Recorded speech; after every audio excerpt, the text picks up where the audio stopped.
come to bring the meeting, open the meeting. My name is George Garrow. Thank you.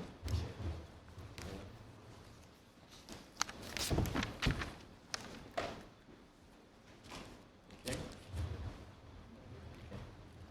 My name is George Garrow. I'm Chair, Commissioner of Following Boys. We want to thank our presenters that we'll introduce later. We want to thank you for coming. Also, the audience. We hope to be able to get more people to come. But the meeting is now in session. Again, my name is George Garrow. I am Chair, and we can start from my left to right for the commissioners to introduce themselves. Good afternoon. This is I am Elsie Scott, a commissioner. Sorry. Silas Grant, Commissioner. Justin Marshall, Commissioner. Good evening, Franklin Malone, Commissioner, Chair of the Special Initiatives. Don Smith, Commissioner. And Tony. Executive Director. Yes, Executive Director Tony Duggar. Thank you. We have two sets of meetings to approve. Once again, we do have a quorum now, so we can do that. Minutes for the meeting held December 14th, 2016, and also at our last meeting, minutes for February 15th, 2017 meeting. Both of these sets of minutes, have the commissioners reviewed those minutes? If so, we're going to vote on both of them together. All in favor of approval of both sets of minutes, say aye. Aye. All opposed? The ayes have it. The minutes are approved, and we'll make certain that Judge Burnett, the Secretary, receives that vote. I'll ask our Executive Director, Tony Duggar, to speak briefly about the mission of the Commission. Sure, thank you, Mr. Chairman. The Commission on Fatherhood and Boys was established by the DC City Council in 2013 for the purpose of addressing disparities in education, economic opportunity, fatherlessness, health and well-being, issues of public safety, and the rehabilitation and reintegration of returning citizens. And though there have been considerable improvements in the District of Columbia, males of color continue to improve at a slower rate than their peers in the areas of education, economic opportunity, family stabilization, health and well-being, issues of public safety, and the successful reintegration of returning citizens. So given the data, therefore, it concludes that males of color are the primary focus of the work of this commission. Thank you. And I note that this is, I guess, the beginning of our second year. We're still feeling our way a bit, but developed a bit more clarity in terms of the type of work that we want to engage in. And so as this year progresses, we'll talk more about a plan that we're developing to focus on more clearly on issues related to father, men, and boys. We hope to have that plan within the next 30 days or so.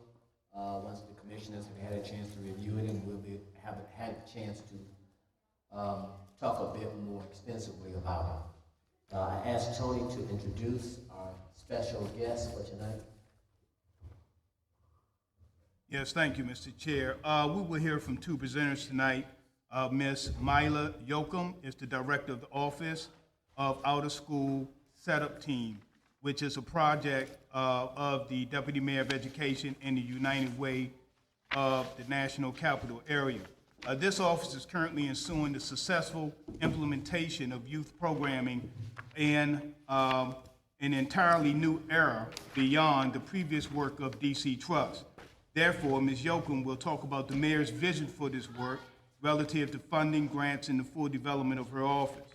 Also, we will hear from Anika Holmes, the Workforce Intermediary Program Manager at the Workforce Investment Council, better known as the WIC.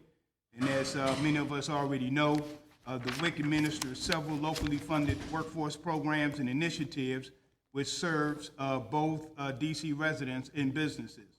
And Ms. Holmes will talk about the Quick Path to Energy program. And this program represents a partnership between PEPCO, the DC Workforce Investment Council, and Department of Employment Services, and the University of District of Columbia Community College. The program is a direct solution to meeting the immediate needs for skilled workers while developing a diverse, qualified pipeline of applicants to fill the growing number of open and available careers within the utility industry. The program would seek to prepare 125 district residents for careers in the utility industry. And in closing, Mr. Chair, it is noteworthy that we recognize the district is home to 140,000 men and boys of color, many of which are unemployed and underemployed, and the opportunity to work within the essential industries in the District of Columbia where they can earn a livable wage and have an opportunity to accumulate wealth for their families is a big step forward for all of us who advocate on behalf of this population. With that, we will hear from the first presenter, Ms. Yoakum, and then following her, we will hear from Ms. Holmes. Thank you. We asked the presenters to speak about maybe 15, 20 minutes, and then we'll field questions. First presenter will do that, and then with the second presenter. Thank you. Can, if I can, Mr. Chair, indicate that our meetings are recorded, and we will be passing around a remote mic for any questions so that we can pick up all participants. Ms. Yoakum?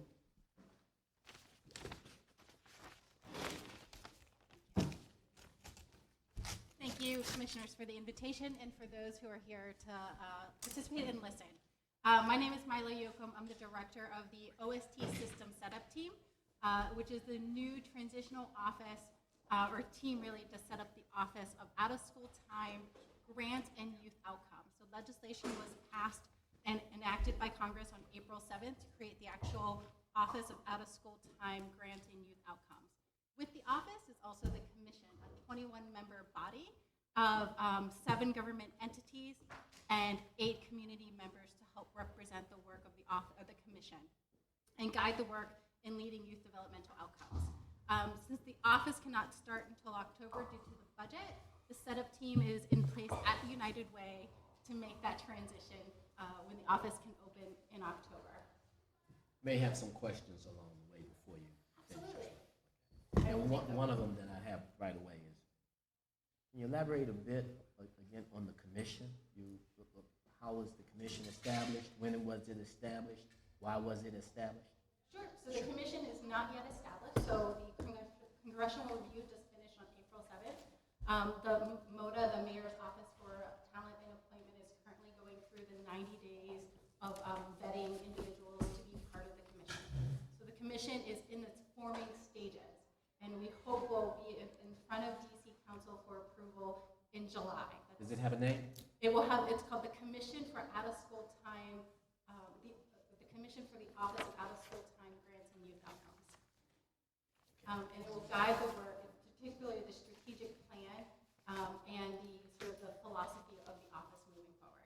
So it will guide the office. The office will sit at the Deputy Mayor for Education as its founding, with plans that it sits somewhere else where it makes sense. So it is in a stable sort of entity long term for that. The office is set up as a partnership model. So all of the functions, the key functions that the DC Trust had completed and done in the past years, is now within the Office of Out-of-School Time, Grants, and Youth Outcomes. But a lot of it will be kind of the actual implementation of the work is through a partnership model. And so the grant-making partner right now is the United Way of the National Capital Area, and that was established last year when the dollars fell under the Department of Human Services. The DME, Deputy Mayor Nels, decided to keep it there for the one more year as the office is taking its formational stages. And so United Way is currently our grant-making partner to distribute the grants on behalf of the Office of Out-of-School Time as the office starts to form its leg. The other component that the DC Trust that was very important that we heard from providers and youth-serving organizations was the professional development and the continual learning of the adults who work with kids, in particular the AYD, or Advancing Youth Development Curriculum. And that will continue through the Center of Excellence for Youth Development. And that center currently is housed also at United Way, but that will be through actually a separate grant-making or a separate partnership. We are looking at one of the philosophies is to separate the grant making separate from the quality of programs separate from grant making, so that those who run programs can actually be honest and start to design quality program without talking to their grant making partner. So it's hard for many of the providers to be honest and admit to faults in their program design when it's also the grant making entity. So we're looking at separating the two, so program quality and program design is done through the Center of Excellence for Youth Development and supporting organizations to make sure their programs are designed to serve children and youth to the best of their abilities, and then grant making being separate through the United Way currently. That's a And- significant expansion of CEYD's current authority, wouldn't you agree? Yes. And it will focus a lot on program quality as well as professional development of the adults who work with you. And that way it will see more, hopefully we'll see more better improved youth outcomes is the thought process. Is CEYD going to be funded for grant oversight? No, it is going to, they will work with I grant mean, program quality. program quality, yes, absolutely. So it is not a stamp of quality. So and we were very clear with working with providers and sort of the new role of the office. But when we talk about program quality, it is not a stamp of quality. It is a commitment to quality for the children and youth. It is a continuous improvement process. With youth programming, the issue is staff turnover happens regularly, and so you can't commit to quality when your staff change, and kids may not trust the adult at first, and it takes months for that trust to develop. So it's around the program and the goals around this idea of continuous improvement and refining your program design and refining the activities you do with the youth to get to those outcomes. So the Center for Excellence for Youth Development will help organizations, and we're trying to be strategic with that office sits with our partner to make sure it's not just funds our grantees of the dollars, but it is broad across those who work with youth across the district. So this is why we're looking at keeping it separate from United Way, and so that the resources and the training is broad enough to support anyone who may or may not be funded through the dollars that the office will grant out. So the anticipation is that the funding, the grant funding will remain at United Way, For the next year it is, through FY at 18. least for the next year. Correct. And right now, CEYD is housed at United Way, but that will not continue. That we're looking to hopefully change before the fiscal year starts. Okay. Now, what's the connection between the commission, CEYD, and United Way? So the commission is not yet formed yet. So the contract right now with United Way is through the Deputy Mayor for Education, which is where the office will sit long term. Once the commission is formed, they will help guide the office in the partnership. So they will help vet sort of how do we issue the RFP to find our grant making partner? What's the philosophy of grant making? And then the contract with United Way will be dependent on the philosophy and or our grant making partner. The commission will help guide that work. They have a strategic plan and a needs assessment. So the office has been doing a lot of outreach to providers directly to say, as we're leading this office and trying to set the work up for the commission, what can we do to sort of make sure the office starts with the right foundation and make sure we get the right commission members. United Way is a contractor to the district, and so they are not making decisions in terms of how the office is formed or how the commission is formed. Question, Who's making? Mr. Chairman. I'm sorry. Commissioner Malone. Yes, how are you today? Welcome, welcome. I have a couple of questions. I happen to run several opportunities to work with our young men of color. And my question to you is about rites of passage. And does that count in the plethora of programs that you will be funding? How does rites of passage look to you as far as a legitimate after-school program, especially for young men of color? That's a great question. One thing, and I will share this in terms of our philosophy for youth development, and this is something the Deputy Mayor for Education also agrees with. We've brought in the definition of out-of-school time to allow programs to have regular opportunities with youth, as long as the youth development focus and rites of passage and programs that support men of color. We are youth development. It's about seeing the youth grow across their domains, from cognitive to social to the emotional. That is what youth development is. And so as we talk about youth development, we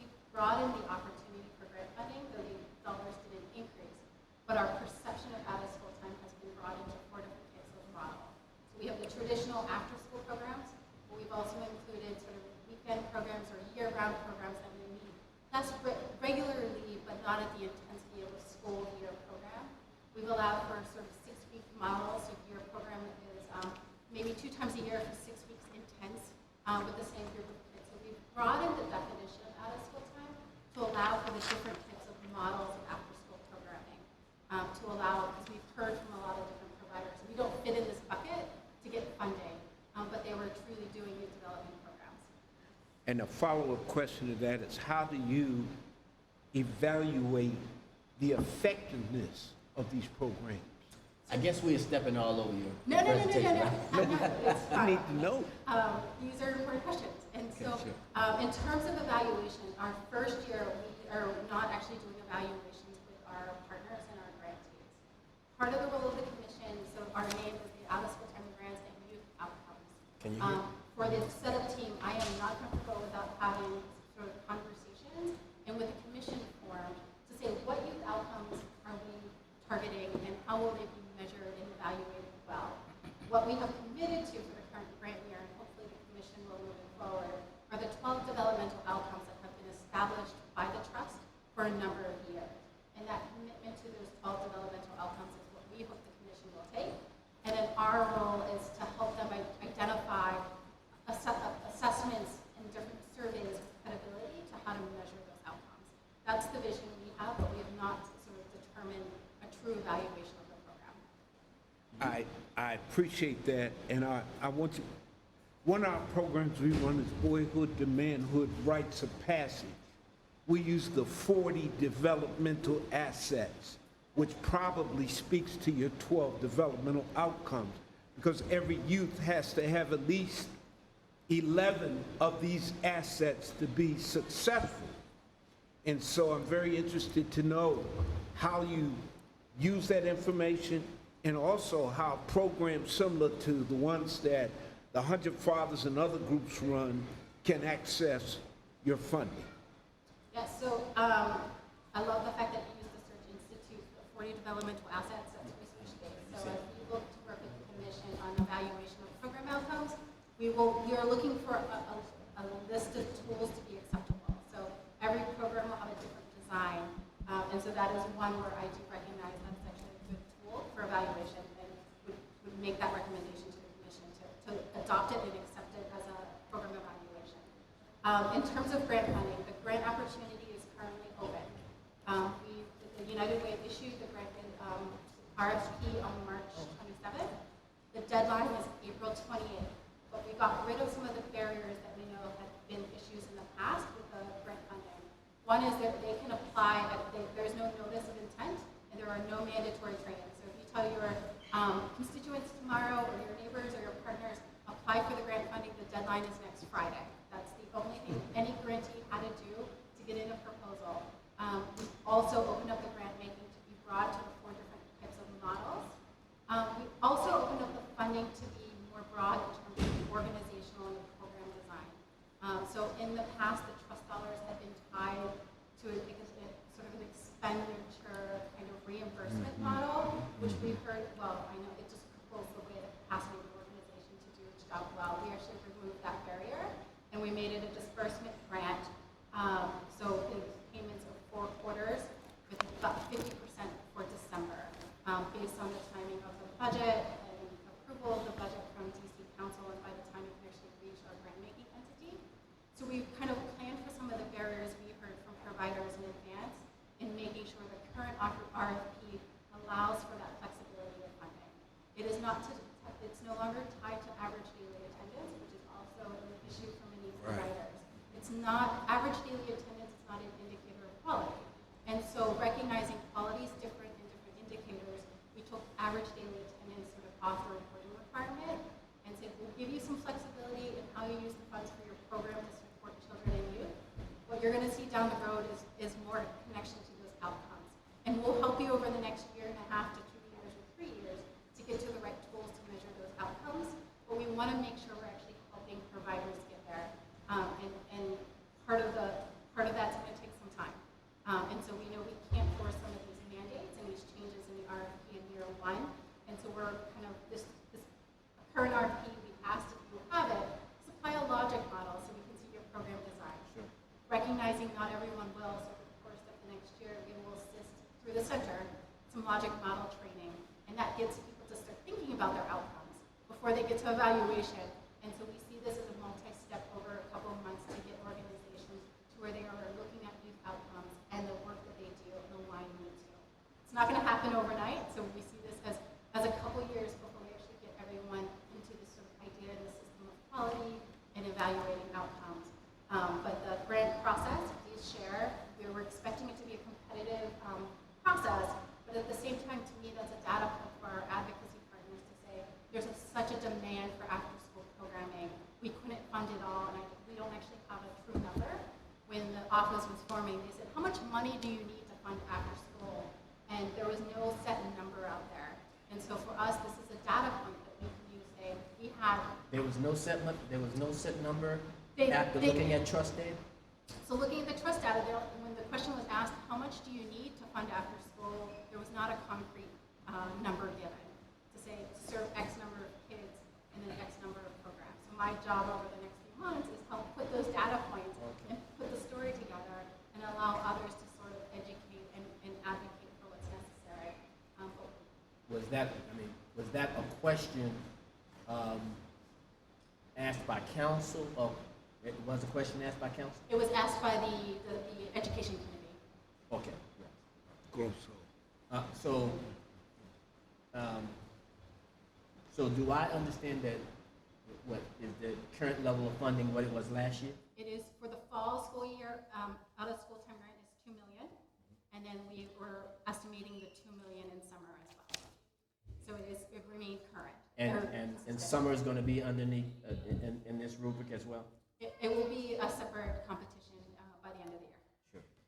Yeah, and $2 million is woefully inadequate. I'm quite certain you're aware of that. Absolutely. Yeah, sure. So you're going to play a crucial role, United Way, and I think you said before you're a contractor, correct? Yes, I'm an independent contractor housed at United Way to help start the office on the right foundation. So you're going to play a crucial role in actually helping to assess how much money will be needed both for after school, or if it's expanded version of after school, and summer? Yes. And so how will that take place with respect to council?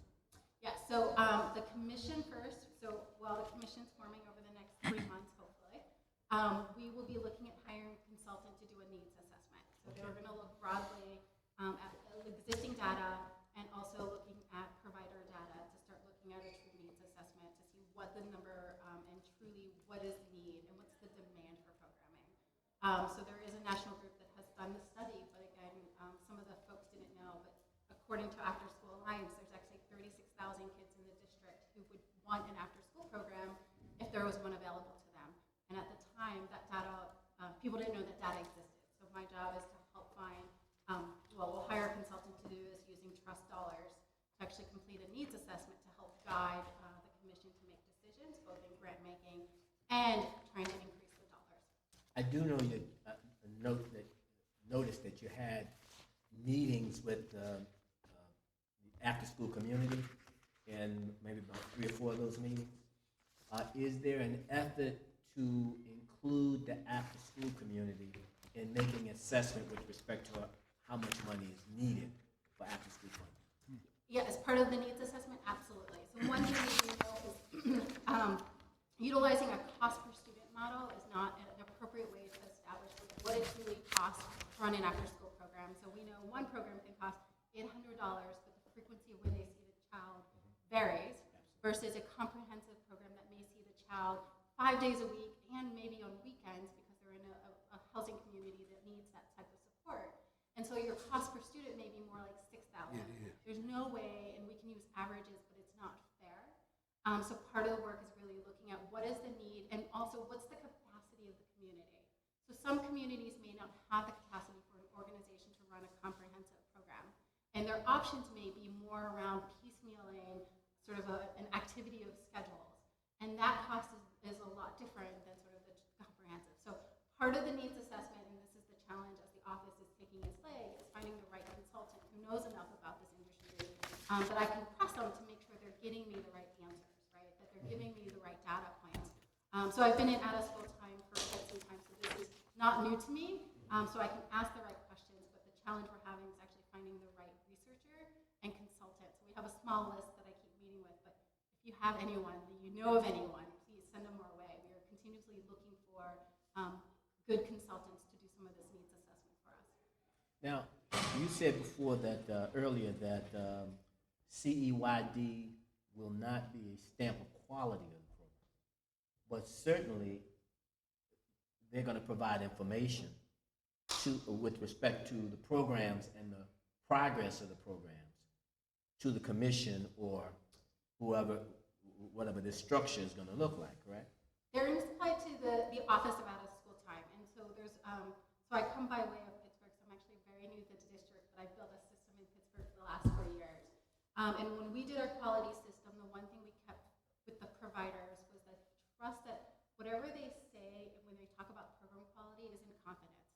We want the programs to serve the kids as much as possible, and so we only publish the list of names of the organizations in the process of quality improvement, not their score. So yes, it's an assessment with numbers and rankings.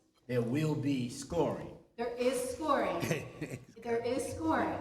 But what we had to do was protect sort of and say there's some things we had to keep for providers, and because their funders may question and they may lose funding if they were truly being honest. So if they scored low, we didn't want the backlash from additional foundations to say, well, you scored really low, so we're not going to fund you.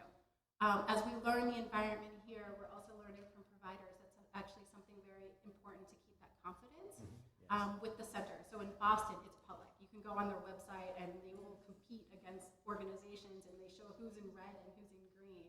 And providers are like, absolutely not, because there's a level of trust not needed. So that's a commitment right now that we have in thinking about what our quality process looks like, and that the way we message it is a continuous commitment to improvement and not a stamp of quality. Will there be an executive director of the commission? Not for the commission, for the office, there will be a director. For the office? Yes. So the director position will be posted this summer. Yes, I will apply, but it is a public hiring through MODA, so anyone can apply. Now, should we take as an indication of what's happening in Pittsburgh as to what we might see here? Some of it, absolutely. But I'm just asking. I won't repeat mistakes. Let's put it that way. Now, is there a place on maybe the Department of Education's website where someone can go and see how this is all going to look, or how it's anticipated? In other words, all the great work that Ms. Yoakum is doing, is there a place that we could go and look at it and study it if we wanted to do that? We wish. So we've been trying to work with Octo, so that's the office. Technical something. And they've been really busy. There's an office of, I still can't get straight, go ahead. Chief Technology Office. Yeah, it is DC's technology office. Of the Chief Octo. Technology Officer. We've made a couple email requests, unsuccessfully. We will try, but That is vitally important. That's we are actually looking at also another direction. So the Office of Out of School Time Grants and Youth Outcome is a very clunky name. So what other systems have done was actually come up with a public name. So in St. Paul, it's called Sprockets. In New York, it's actually called Sonic, or for the kids, it's So NYC. And so we're looking at sort of having a campaign with providers in June and July to come up with sort of what's the public name for the Office of Out of School Time Grants and Youth Outcomes. So they can have the professional name, and that's what all the documents is, but for public and for the families to really understand it, can we have a public name and a public website? We're actually hoping to get that launched before the office forms, and then it's already existing, and the website will be already ready for it. I could ask questions all night, but I won't do that. So why don't we open it up to questions of the rest of the commissioners and the audience? Yeah, can I throw out just one quick Sure, question? please So do as that. we was talking, I went and pulled up the budget for trust 2014, which for the out-of-school programs at that time, they were budgeted for $3,104,830, which was awarded to about 74 grantees. If we're talking about 2 million now, it seems like there is a reduction in that. Is there any expectation in that we will come back up to that level or exceed? That's her job. Well, it's my job plus the provider, so it is In not. other words, to share the information, that's what I was Absolutely. being facetious. So we are working, there's actually, we know with the new office, there's a lot of energy and support for actually the office. So there are requests to council by residents to ask for more money from council. My job is to first prove, so we were gonna work with the 2 million per, after school and the 2 million, so the 4 million per year, and work with our providers to really prove that it works. And that's sort of like, let's prove that it works, let's work together. We're changing the model, so there's a lot of transition in the next year or so. Just getting partners to the table and understanding this change and sort of the level of performance. And that it's tied to performance and quality is separate, right? And really this change to develop trust. So one of the things I hear consistently is that we want to advocate and we want to, but we have to trust you first. And so give me time to develop that trust with every provider and making sure they understand that, yes, the dollars are open for you and we want to help you along the way. With all the issues that the trust had, and by the way, just, my field, from what I know, the majority of the issues of the trust were created by the council and the mayor's office. I don't necessarily mean this council or this mayor, so I want to be clear about that. But over the years, the one thing that the trust was able to do, and starting in 1999, was to truly establish an after-school network of programs here in the district.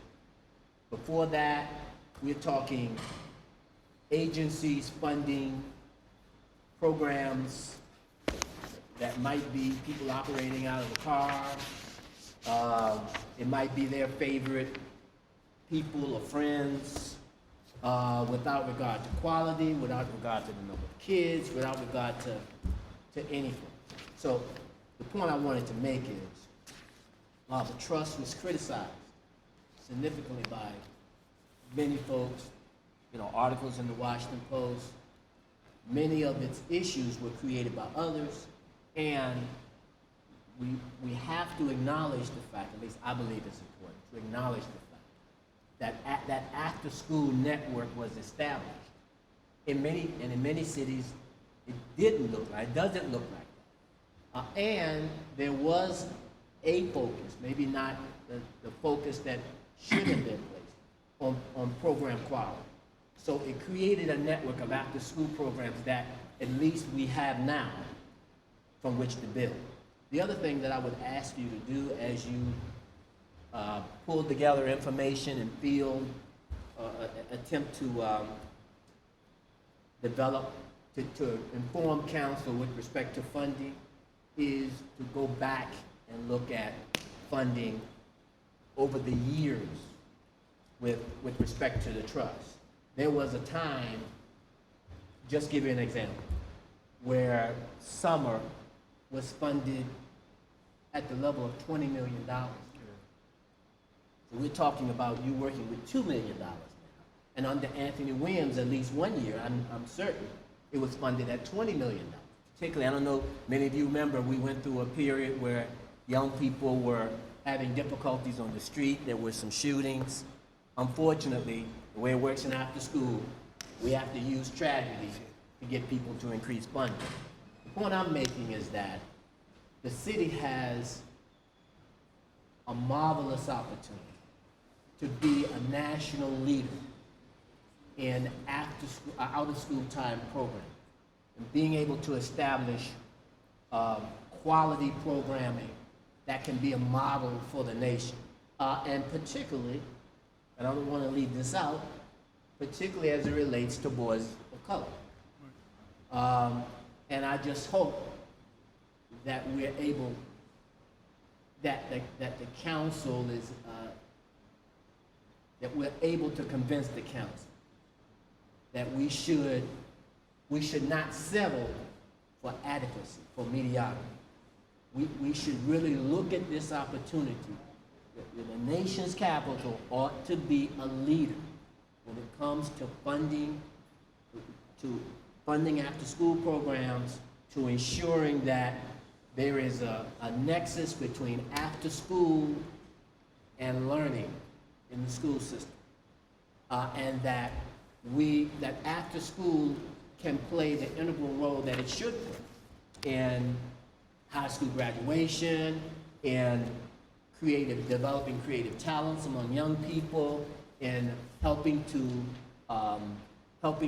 stem the tide of recidivism. It is, after school has that capability, but it has to be funded, and the store has to be tended to.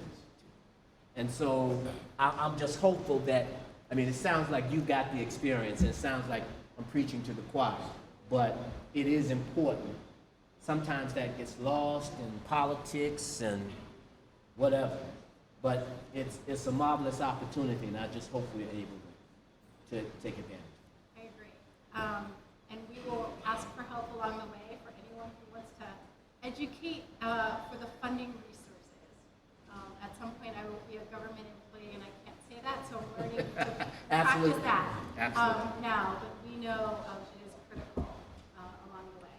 And we do have, actually, there's a lot of great points that, coming from Pittsburgh, that the trust had already started, that I'm actually very thankful that it comes into a system that actually had established the network, had established some quality benchmarks, had established youth development as its philosophy, which is very rare across some cities who want to focus on academics only, and recognizing youth development is actually important to that. So there are definitely some actually really good things to come into the district, and that the trust had started that I recognize, and I'm like, thank goodness.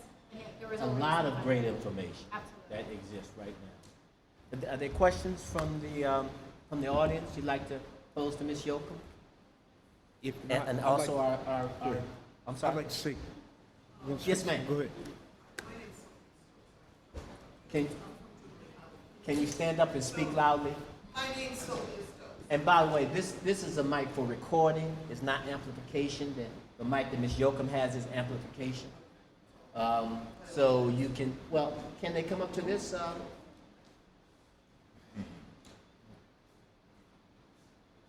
Okay, that's good. Thank you. Appreciate it. So my name's Sylvia Stokes. I'm from Jubilee Housing actually, but I also live in Southwest. Sure. I could not fight this place, because I'm not from originally. But, so a couple of things. One, I wanted to say, and I'm sure that the commission does this. We're actually, because of there were 3 youth programs at Jubilee, and we're concerned about the amount of money that has been allocated. So we're trying to put forth an effort to get more people to come out to the hearings. And we're actually now trying to get some of our families to come out as well and talk about the benefits that they have from the programs that we run at Jubilee. So I'm urging and hoping that more people, parents, children, organizations, will come out to the hearings and talk about The education committee? When is yes, the the hearing? necessity of increasing the budget. When is the So, and the one thing you were talking about, looking back at the budget from the trust, Sure. I think at one point it was like $10 million. Absolutely. So even to get back to that point would certainly do a lot for the city. But I think more people need to come out to the hearings. There is a small group that comes together to talk about these things, but I just think there needs to be more people involved.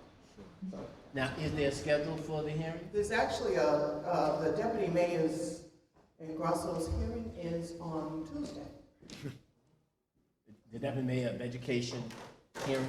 Yes. I mean, the deputy mayor of education will speak at a hearing on Tuesday. Now, do you? I believe so. So this is where I have to stay away from the DME, and they're doing the work. Oh, okay, I understand. I'm sorry. So, but I mean, it is on the website. Okay, And, that's fine. I don't know what time it is, but you have to sign up really quickly, because I think there are a lot of people that are trying to get on the list. Okay. Thank you, I appreciate it. Any other questions or comments? How about from the commission? I think you got a great opportunity to serve our young men and young ladies. I would only caution, I know of a program right now at Phelps that's outstanding. They ran out of money, and the people they serve are the last, the least, and the lost, our young men. So the program try to raise their own money to keep it there. That should never have to be. If we can spend $100,000 to lock up one youth for 1 year, we should be able to manage to get enough money to keep our youth out of jail and on a successful path. There they go calling me right now. Anyway, I just want to say we'd like to know how we can support you as a commission for this work. Thank you. We have a question from one of the commissioners. Do you actually have any information on Why your, don't you speak to the mic? okay. Do you have any information on the Jubilee programs? Okay, if I could get Ms. Yocum, will there be, or have been, oops, I'm sorry. Has there been a discussion of age focus or an age priority focus? So for the current grant, it is school age, so pre-K 3 to 18.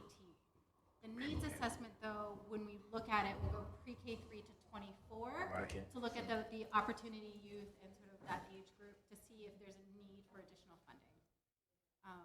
And then in terms of priority focus, so one thing that the RFP has and that we're hosting over the next few weeks, starting in early March 8th, is we're holding what we're calling the equity conversation and looking at how should grant funds have the equity lens for the school year 17-18.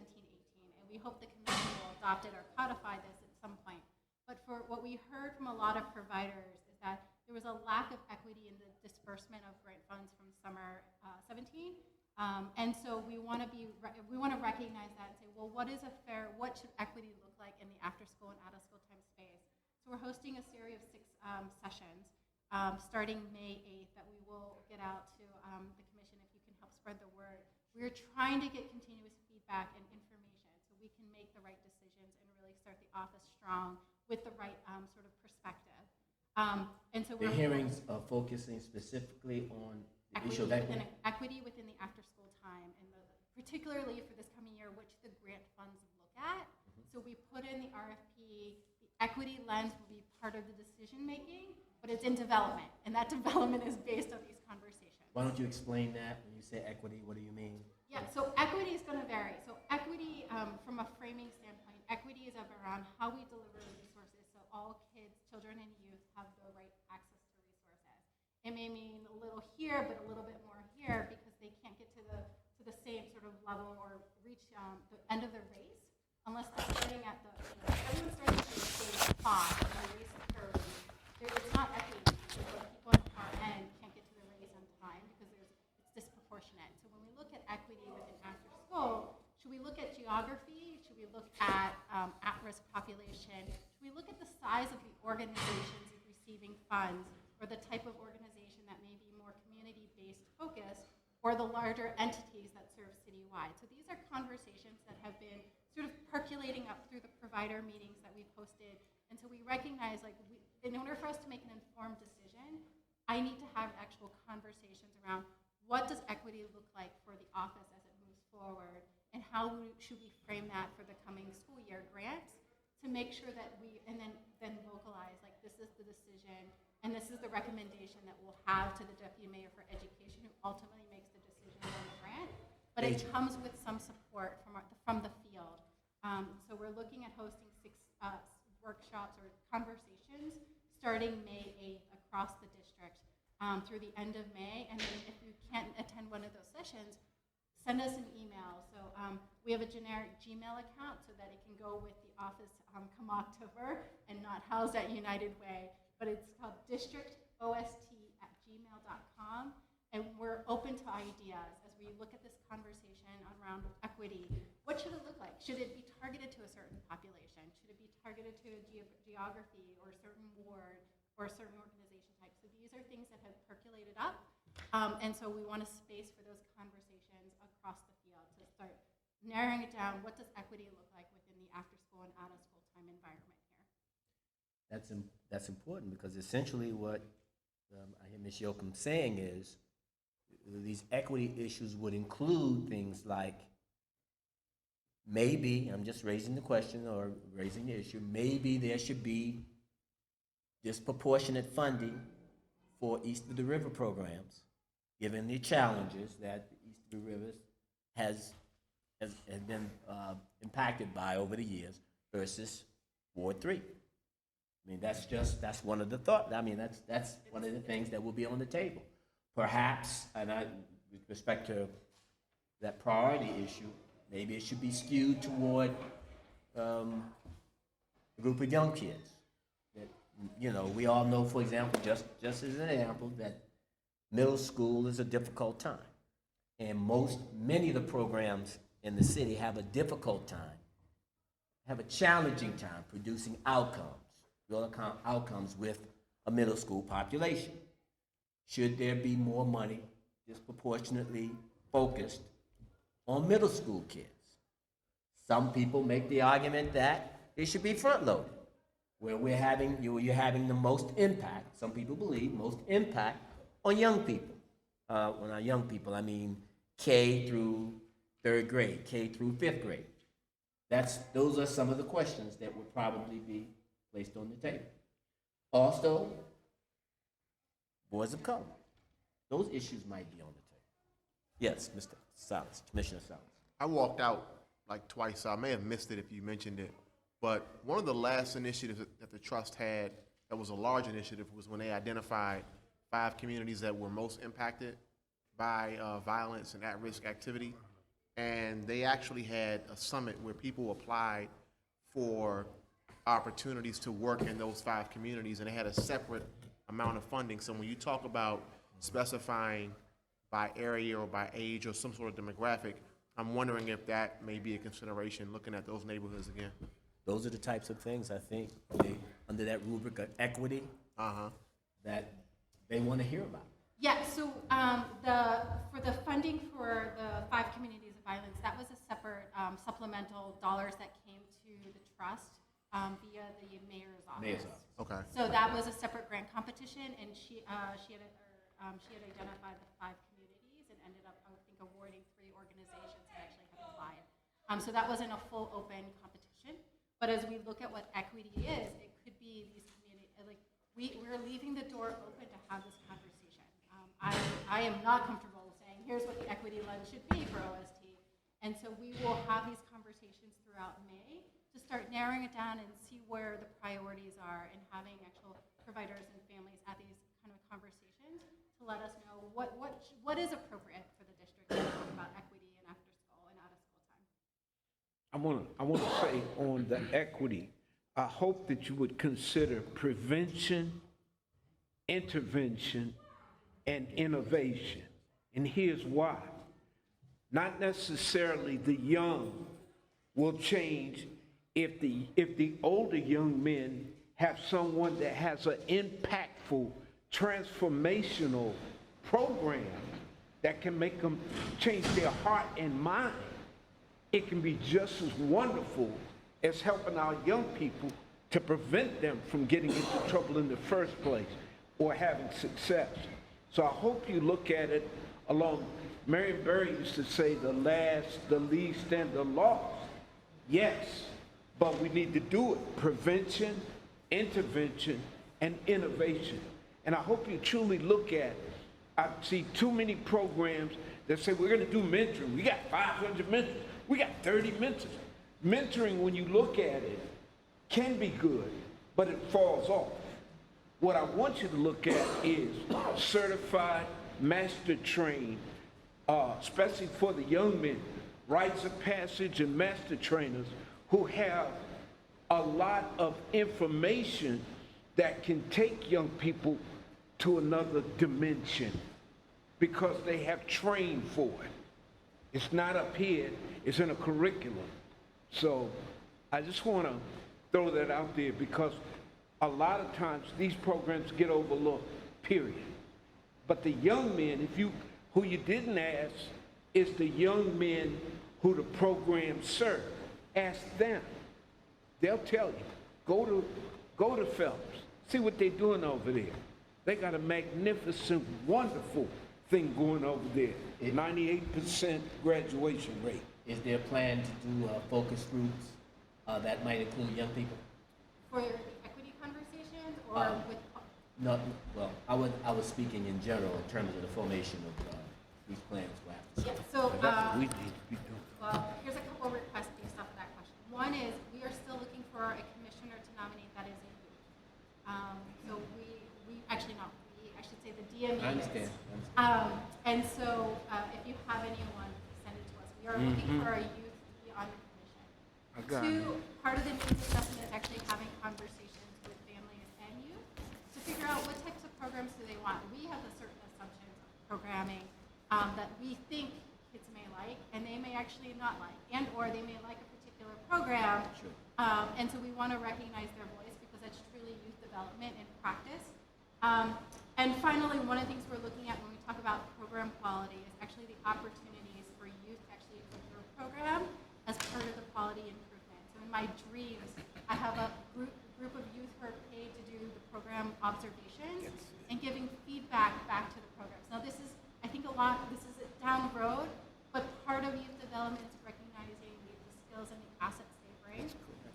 So to me, that's the role of youth, is that they are part of this quality sort of system and actually doing the observations on programs that they may not be participating in. Maybe work for CEYD in the process? As an independent contractor doing this, I like think that's that's a part of great the idea. vision. Not just being a part of it, but the youth need to be taught to be peer leaders to their own peers.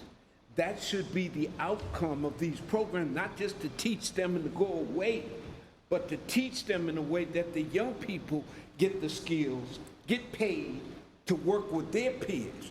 And then you create a leadership in that institution that moves up to different levels. That's what's going on over at Phelps. So I have another request for the DME, just because I see the passion and I'm loving this. If you have any nominations for the Commission of OST, Grants and Youth Outcome, please send them to the DME or to me. In particular, to Aurora, who's the senior policy person at the DME. She's going through the process now of working with MODA and the magic that happens. Who is that person? Her name is Aurora Steinley. If Tony has my email address. I'm happy to Right. send you her contact information. We are currently, they're vetting nominations for the commission right now. Since we have the 90 days to get everything together and make the magic show happen. But the DME is taking that, and since the commission is not formed, I would say anyone who's passionate and understands the work of children and youth and after school in particular would be an asset to the commission.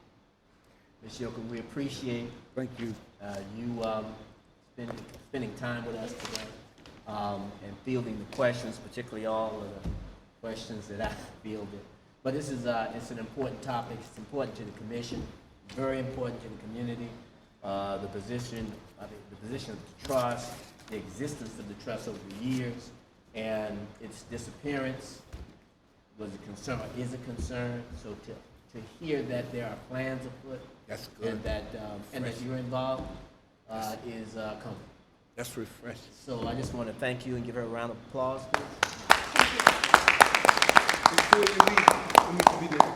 Love, connection, engagement, enlightenment leads to empowerment. But without love, if you don't love my children, don't mess with them.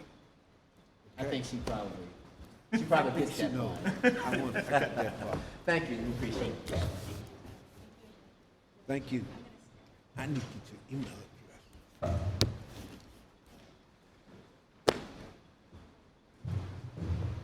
Okay, Mr. Chair, we have now from, Go ahead. yes, we have now from the Workforce Investment Council, Ms. Anika Holmes. Hi, thank you, commissioners, for allowing me to be here, district residents for allowing me to be here. I just wanted to take a minute and talk to you about the Quick Path to Energy program. But before I get there, I just wanted to kind of give you some history on how we created this program as a whole.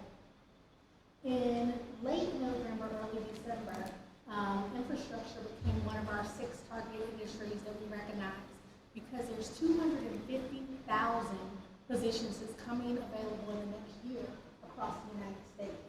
And so we recognize that 13% of those positions will be right here in the district. Yes. When we looked at infrastructure, we really looked at utilities, as it relates to energy, Now, were you speaking of the of the workforce? workforce Workforce investment council. development. So we really looked at utilities as a whole, and we looked at energy, gas, water, and solar. And so this program that we decided to host after infrastructure became one of our targeted industries, came out of one of the local businesses coming to us and saying there's a need to hire. That business was Petco. Petco said we actually get most of our individuals that we choose for linemen, underground and overhead, from the surrounding areas. And we would really like to hire district residents as a whole. And so they said, we will give you 105 positions slated for DC residents if we can have them to pass the entry exam, which is called the CAST exam, construction and skills trade test. We will give you those positions. So our former executive director, Odie Donald, who is now the acting director at the Department of Employment Services, who we provide guidance and oversight for through the Workforce Investment Council, took on this challenge. And so with his leadership and his guidance, we created a program to provide 125 district residents with training.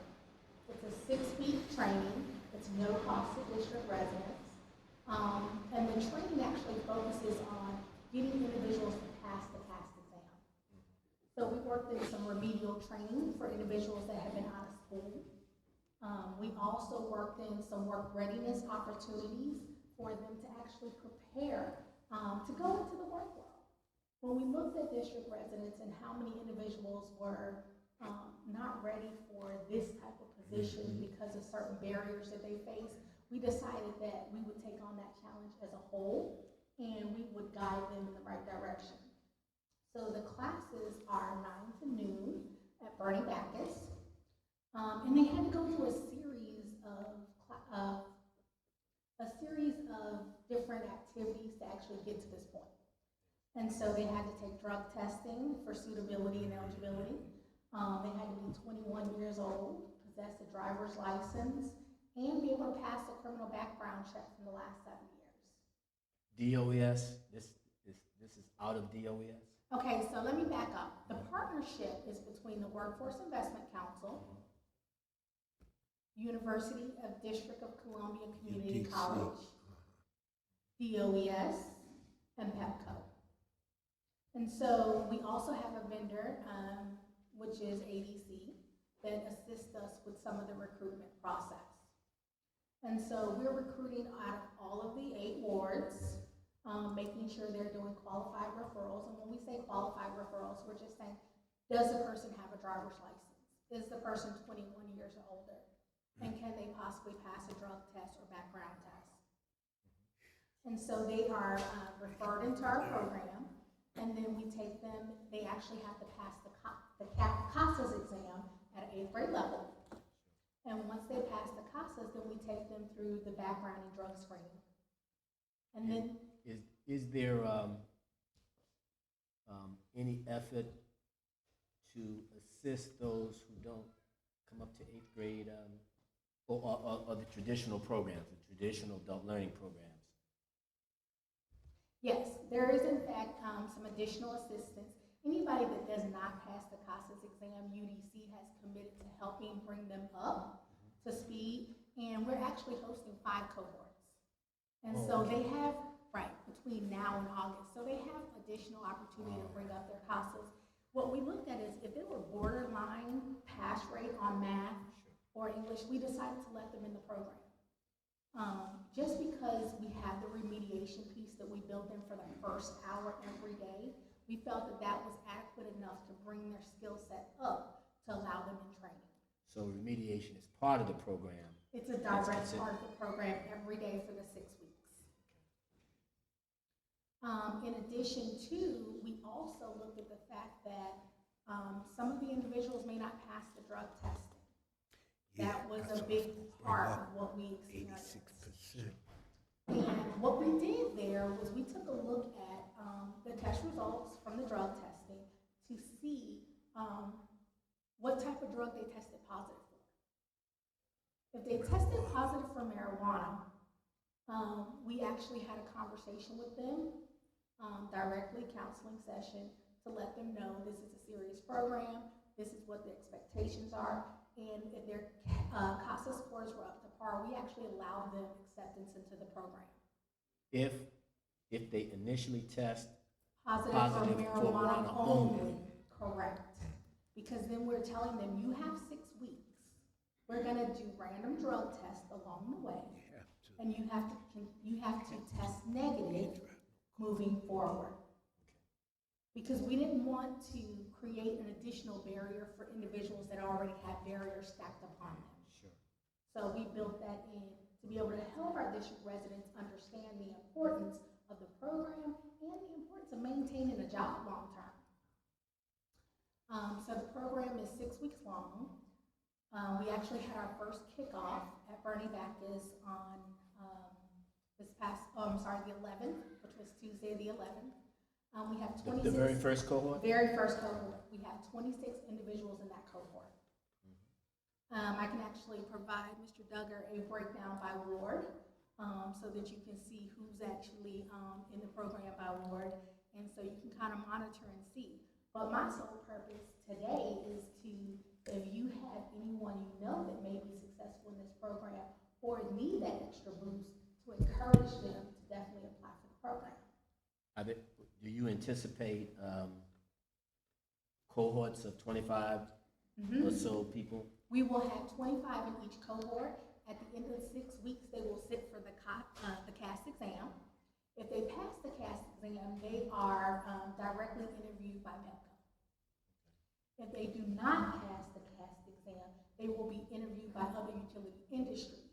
Because while the other utility industries don't necessarily require the CAS exam, they do require your math skills to be suitable, and the CAS has a pass-fail rate.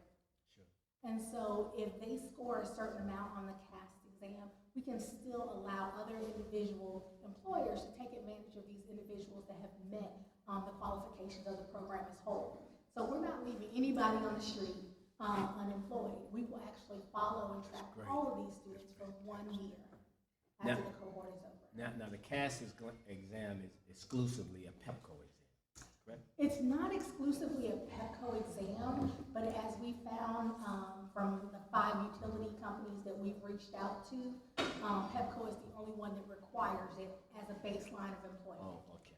That is the exam that PEPCO uses. Yes, and PEPCO will actually be administering that exam and giving the test results directly to the individuals that take the test. Is PEPCO providing any funding? Yeah. PEPCO is providing support services.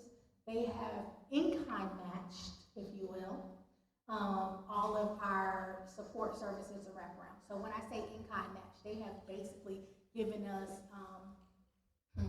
3 of their HR individuals to help us not only design the curriculum, but also screen the overall process as we go along to make sure that we're building in all of the things that are necessary to ensure that these people are ready for PEPCO. I remember several years ago, it might have been as many as 10 years ago, I'm not certain, an organization that I was associated with dealt with PEPCO with respect to that exam. And at that year, maybe 8 years ago, that year, out of 59 people who sat for the exam, I think 4 passed the exam. So that's what you're dealing with respect to an effort to employ members of our community in the utilities. It's a great program for PEPCO. PEPCO will benefit too, because PEPCO on one hand is being criticized for not hiring residents, but then PEPCO administered an exam that I just found out, I didn't know, was not PEPCO's exam, but it was an exam that PEPCO uses. Correct. And only 4 people passed the exam. Now, that's not even dealing with drug testing and what have you. This was a written. And the actual test is, it comes out of the Center for Energy, Yes. and so that's. So it's been nationally tested. It's a national test. Mr. Chairman, So, I'm sorry. I'm sorry. there's a school that is a construction and engineering school in DC. I want to make sure that whatever their curriculum involves, that it involves educating for that test. As well, I applaud this effort. I know about PEPCO. We were in the Mayfair community, and one of the community leaders over there called on PEPCO and said, listen, hire some of our people. And they came, and they did it. And so I have to give them credit for that. I don't know how many got hired, but I got the emails because I work with that group also, the Bridges community. And what I want to say is this, since you're on the Workforce Investment Council, what about year-round internships for our youth? What about tourism? What about the restaurants? What about teaching our young people to take advantage of the economic prosperity Now, of the you're District asking of questions Columbia? beyond the program. Well, I'm just saying, I'm just answer giving, that. I'm not criticizing. You know I what just I'm want to be saying, clear don't about that. So. Okay, so my answer to that is this. We oversee the OES, and so the OES has a lot of programs centered around the yes, youth. they do. And so I will definitely talk, well, and we also have a youth council. Yes, you We do. have a youth council that we support through the Workforce Investment Council. And so I would definitely be able to take these items back to the youth council, discuss it with them. So if we'll get together later, I'm gonna give you my card, because that keeps our kids off the street. We'll sit down And it and do a teaches full them outline. what's next for them after school, and they get, my daughter worked for the federal government, and she was an intern, and it got her ready, and she's in college, but she got a great job in college, you know what I'm saying? We need to think of, and if they don't go, they still might get a and job. Commissioner, I can say this. I have 10 years of workforce development experience. I actually came out of Florida. However, I was one of those summer youth kids under the CETA program. And so, you know, I learned from that program what I liked to do and what I didn't like to do. So that program helped to steer me in the right direction to what I didn't want to do. I wasn't going to push any more buggies at Winn-Dixie. I was going to college. All right? So I do agree, the youth need guidance, and we're the proper people to give that guidance, especially when we're looking at pipelining talent for the future. And so helping them to understand that programs like this will exist when they get to be 21 and what they need or the skill set that will be required now, so that when they get to that point, they can just go into those programs and they won't have to do remedial classes or remedial learning because they'll already have that baseline of schooling. And PEPCO has actually talked about going to New York on a day trip to really look at one of their schools that focus on, it's a 7th through 12th grade initiative that focuses just on energy. So when those students are graduating, they're going right into the utility industry. There's no wait. And so really looking at what kind of academies we have as it relates to infrastructure moving forward. And I believe Director Donald is actually working on some programs to make that key turn as well. Please take Commissioner my Scott? card. My question's about this training program. Did PEPCO help to design the training? And if they did, and considering the fact that none of the other companies required this test, why didn't somebody talk with PEPCO about once a person completes this training, if they complete the training, then they wouldn't have to take the test? Has anybody thought about that? Well, okay, so once they complete the training, they would still have to take the test because it's a requirement across the board as it relates to energy directly. But I thought you said other companies, I thought you Other said only PEPCO. other utility industries. But energy directly, as it relates to energy itself, is required. But if I look at Washington Gas, or if I look at DC Water, it's not a test that's required. But if I go and I look at Duke Energy, or if I go and look at Florida Power and Light, it's a requirement to go into That same exam? Yes. Oh, This is a national exam. And so unfortunately for Pepco, there was no way around it. They have to make sure that individuals pass the CAS exam. And basically what they said to us, if they pass the CAS exam, they're in our pipeline to be hired. And so that's why we're doing our due diligence on the front end to do background checks and to do drug screenings. Because if they're saying they're hired and I send them on Tuesday to take a drug test, I need to know they're gonna pass. Because once they fail a drug test with Pepco, they're not gonna have that second opportunity. And so that's what we're working through the work readiness piece for, is to let them know this is a one-time shot as it relates to individuals, especially that have had a background. One thing I'd like to throw out, and I don't know, it may not be that this particular project would have the resources, but maybe it's something that you could share with DOES. I would assume they've considered this, but maybe not. Okay? There is such a thing as a psychological dependence on marijuana, and we've often seen, you know, from our young people here in the community to athletes, get a great opportunity, say all they have to do is to not use drugs, they fail a test for marijuana. And while I'm not excusing them, what I'm saying is that there is a recognition in the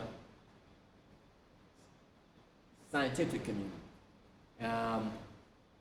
that there can be a psychological addiction. Not physical, but psychological to marijuana.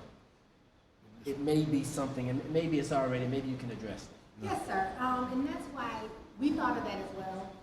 Each individual is assigned a case manager outside of DOES. So they have a case manager at DOES, and they have a case manager going through this program directly. And that's why we decided on the fact that we will go ahead and accept individuals that test positive for marijuana only, and then we will take them through a series of training, Okay. a series of counseling. Which would include counseling for this issue. Counseling for this issue, so that we can make sure that they understand what, when, why, and where to move forward. How about, does the program include soft skills training? It does, it does. Interview skills, resume writing, how to interview, how to walk, how to talk, how to dress. When we did our kickoff to the Quick Path to Energy program, we had Deputy Mayor Courtney Snowden there. She did her introduction. We had Dave Velasquez from Pepco, he's the president and CEO. But we also had a lot of other officials in the building when we did our kickoff. But the one thing Pepco came up and told the students right before they went downstairs that morning was, just remember, anytime you come in contact with anybody in this room, consider it an interview. You know, consider it an interview from the time you open your mouth to the time you close your mouth. From the time you walk up to them to the time you walk away. Please understand, someone is always watching. This is speaking to the first cohort. This is speaking to the first cohort. To really get them to understand every opportunity, any opportunity is a good opportunity. You never know who you're talking to. And I can say this personally. I got in an Uber car a couple weeks ago, and it was actually one of your commissioners. He's not here today. Oh, really? And so, you know, he just started talking to me, and I'm like, how do you know so much about DMGEO, is what I said to him. And he's like, oh, I'm a commissioner. So you never know who you're talking to. And so that was an experience that they understood, and it was a challenge they were ready to meet. And so when they came down, it was probably about 65 people in the room. We actually had a full buffet of food, so they literally had to kind of put on their best airs, if you will, to walk around and talk to the individuals that were there. What are you doing to spread the word about the program? That's why I'm here today. Okay. I want to make sure that you all knew what was going on. I know we sit probably 100 yards away from each other, if that, and I felt like, I'm like, wait a minute, I forgot. There is definitely a key in my office that I need to turn. And so I kind of walked over there and I said, hey, I need your help. And so he was like, oh, you have more than my help. You're coming out to speak.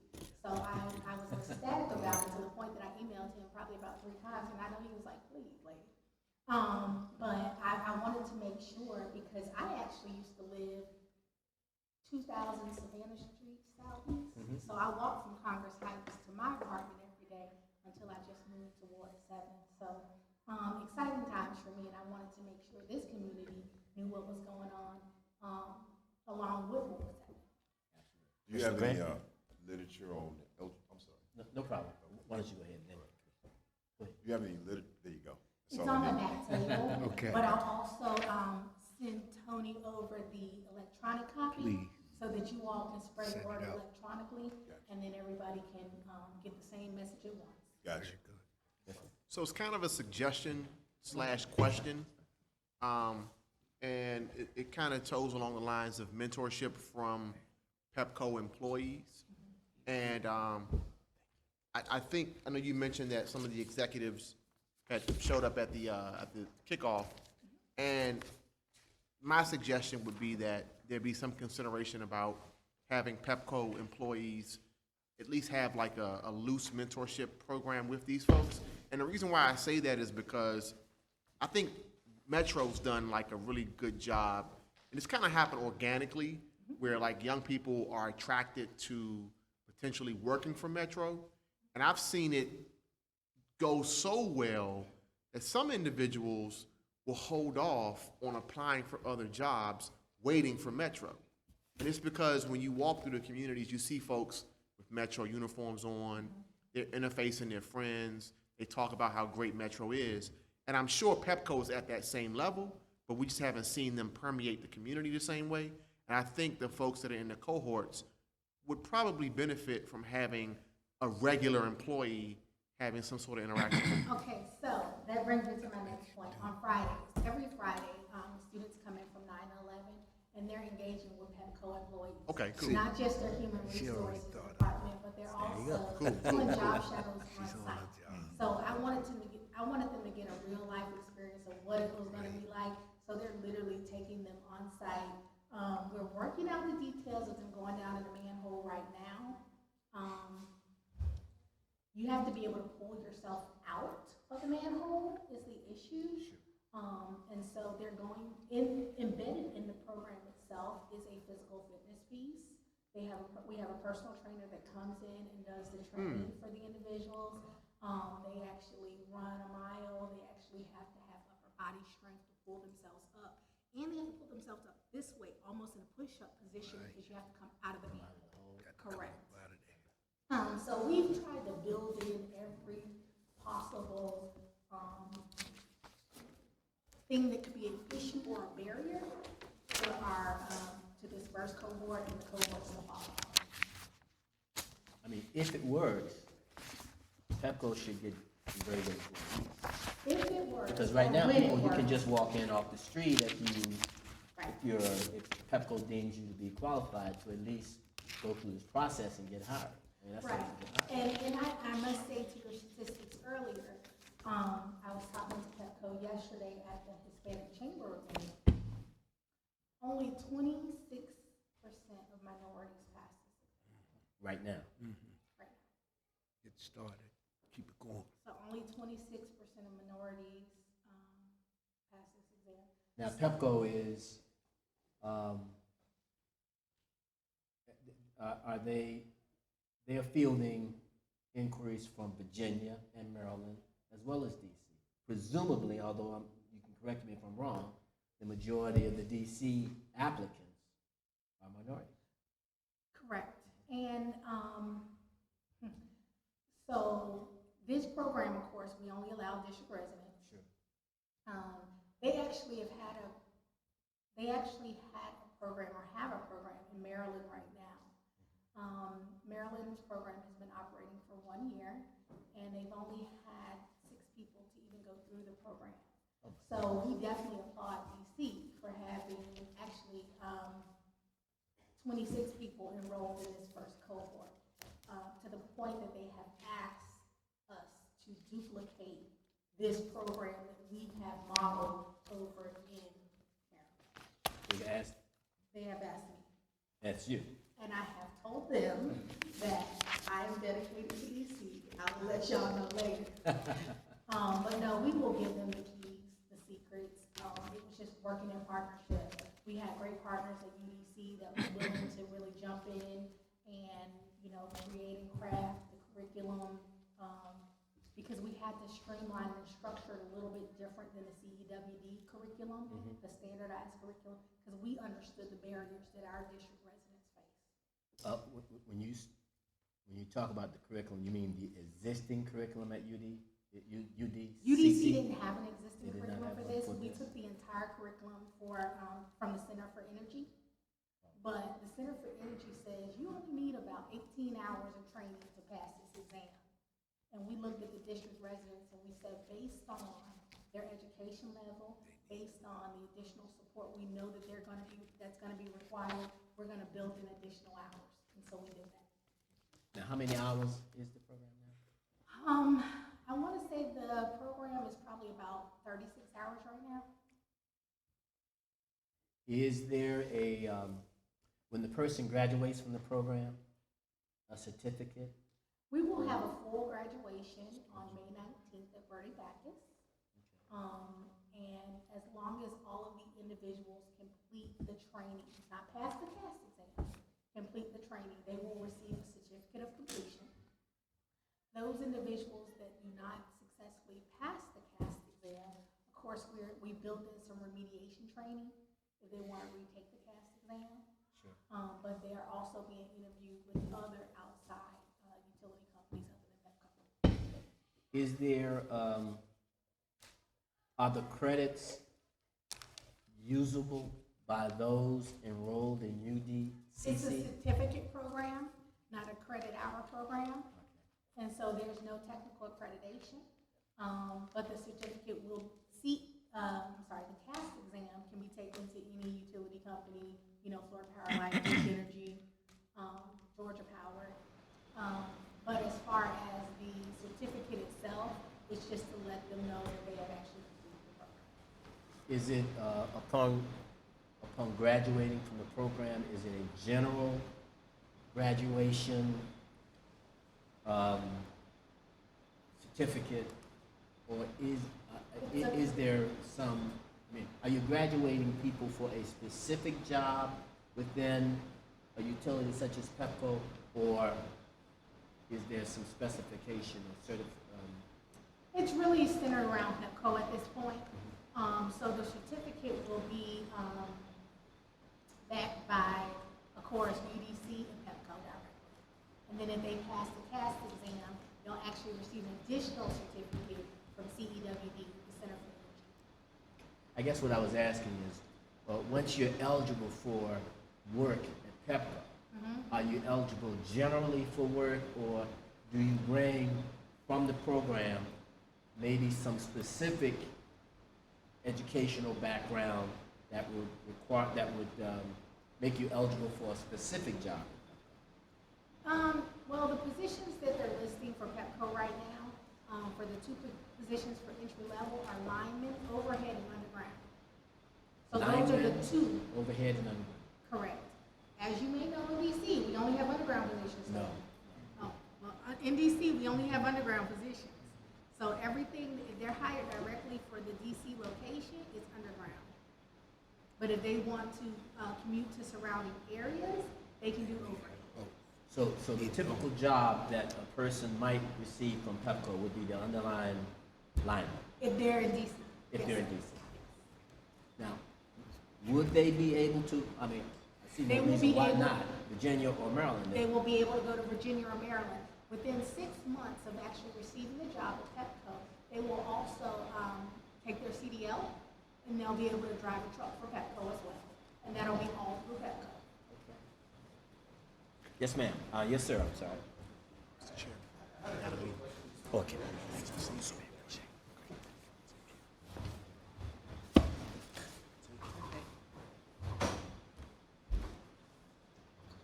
Hi, everyone. I'm Michael Lehman. I work for nice perspective based on the work that we've had, the subcontractors that we work with, and the programs that we've seen and worked with here in the city. And I really look forward to working with you in the future. MCN Build is a contractor for building a lot of schools, libraries, homeless shelters, recreational centers here in the city. And we've had the privilege to work with a lot of organizations, the Summer Youth Program, organizations like Bread for the City, One Common Unity, Rich Incorporated, small nonprofits, Run Hope Work, a lot of organizations that are small, that are big, that are doing huge programs and small ones. And the one thing that I've seen that really is effective is almost changing the benchmarks for what is success. And what I would say then is, what I look to see is the organizations and the programs and the apprenticeship programs and the internship programs where you're looking at who has a job 1 year down the line. Not how many people are in the cohort, not how many people get a certificate, but 1 year down the road, who has a full-time job. And what I think that requires is mentorship on a very personal level. What I've seen is, for example, with the Summer Youth Program, we started with 20. 10 made it through the program, which meant half of them quit. 4 graduated from our program with a full-time job. And the ones that were really successful were the ones who were given a mentor with our company. And I think that's what I want to start hearing about more. It's not how many people really enter a program, but how many people really finish. And I think that changing those benchmarks is where you find the most success. And I'm also, in direct contact with a lot of subcontractors. So I have an idea of what people are looking for and where we found good candidates. So far, the best candidates that we found for me have been at Hope Village, which is a halfway house. But it's also really tough to get those guys in those jobs. So if anyone's ever interested in talking and seeing the perspective of a general contractor, what we're looking for, the programs that we've seen work, and the ones that we really like working with, I'd be happy to talk to anyone about those initiatives. But I love what you're doing, and I really hope that organizations like that will become more involved in getting folks into this line of work. Do I understand your company is a subcontractor to others that work for Pepper? We're a general contractor doing mostly community-based work, building schools. We worked on projects like the Benning Stoddard Recreation Center, Murch Elementary, the KIPP schools as well, Two Rivers, so public schools, charter schools, libraries. So that's what most of our line of work. So Pepco, we work with them closely, but we're not really on the utility side. So what you've seen, I'm assuming, I don't want to put words in your mouth, people who begin working out of a program, but a year down the road are no longer there. Yeah, absolutely. And we've seen a lot of people graduate from programs and they start a job, and 2 weeks later we follow up and they're not there. So I think that it's really, like I said, about changing the benchmarks, but making sure that the goal is long-term gainful employment that can, transcend poverty and really pathways and bridges to a middle-class reality. And that's right. Can you speak on that, Ms. Holmes? Thank you, appreciate it. Yeah. Thank you, Michael. And I can say this, Michael has volunteered so graciously to be one of my employers. Great. But we are, in fact, following the individuals for at least a year. We're providing the support and wraparound services. The workforce intermediary program as a whole. We support several initiatives. Building Futures is actually one of our programs under the Workforce Intermediary Program. We work with Collaborative Solutions for Communities. They provide wraparound support services for all of the individuals that go through our programs to ensure that any day-to-day problems that may come up or may arise, that they're there to help encourage them or even point them in the right direction so that they don't quit their job. Or they, I don't have childcare, so I'm not going to work today. So those kind of things, they're helping them to work through those barriers. Your intermediary program The also Workforce helps with that? Intermediary Program as a whole. We also work with DC Central Kitchen. So those are three programs that we fund directly through the Workforce Investment Council. But we do track individuals for at least a year. DOES has is mandated through WIOA to track all the participants. So, you know, it is part of our mission to ensure that individuals are, one, gainfully employed, and two, they're able to meet a livable sufficiency wage. And so that's how we end up choosing what programs we support and how we support them with wraparound services as well. I mean, I think the point that he makes is vital, and you clearly are doing it. If an employer knows that from a program, you've got an intermediary system whereby you're following, then it's really a safe bet for the employer, because now the employer has a partner with respect to these folks, people that they're hiring.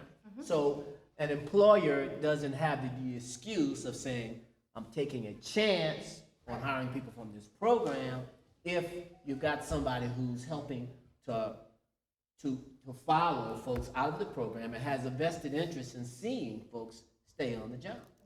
From what I've seen, as Michael said,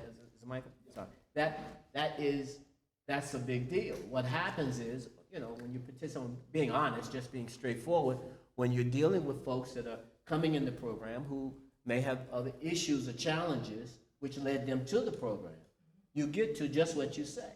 You know, a month down the road, a child care issue that seems intractable, or problem that they dealt with multiple times, well, I'm going to quit the program. Or, you know, you have an argument with the supervisor because he's quote unquote telling you what to do. That happens a couple of times, and then I'm going to quit the program. Or you're fired. Or you're fired because you got into the supervisor's face. So, I mean, otherwise, people who might otherwise be good employees. I mean, I know getting into the supervisor's face, that's part of being a good employee. But otherwise, might be good employees. And that's why I asked you about soft skills. And that's why we what put he the said soft with skills respect to and problems. case Yeah. management piece in, and we end up assigning 2 case managers to make sure that we are doing our due diligence to make sure they're successful long term. But from what you provided, it sounds like a great opportunity. We very much need to share that information with the community. But I saw a question here. Yes, ma'am. General question. I know that you said that you are going to be having these cohorts in Bernie Bacchus. Are you doing it at any other UDC campuses like Pierre Harris by any chance? We're actually working on a night cohort at Pierre Harris. So we're definitely trying to spread the love, because the one thing is, while they do receive stipends or incentives, we try to make sure that we are meeting the residents where they are. But at all given points in time, we're telling them, we're going to meet you where you are for training. But one thing you're going to have to understand is the employer is not going to meet you where you are. You're going to have to go to them. So part of actually commuting to different locations, we're trying to build that in to let them know this is going to be possibly a barrier, and you're going to have to figure out how to get to and from work daily. And so this is creating that. You also mentioned the stipend. I don't know if these people are unemployed or not, but do you offer a stipend for at least transportation for the 6 weeks? Currently, what happens is we give them every 2 weeks, if they come to class, they get a $100 incentive. They have multiple tests to take along the way.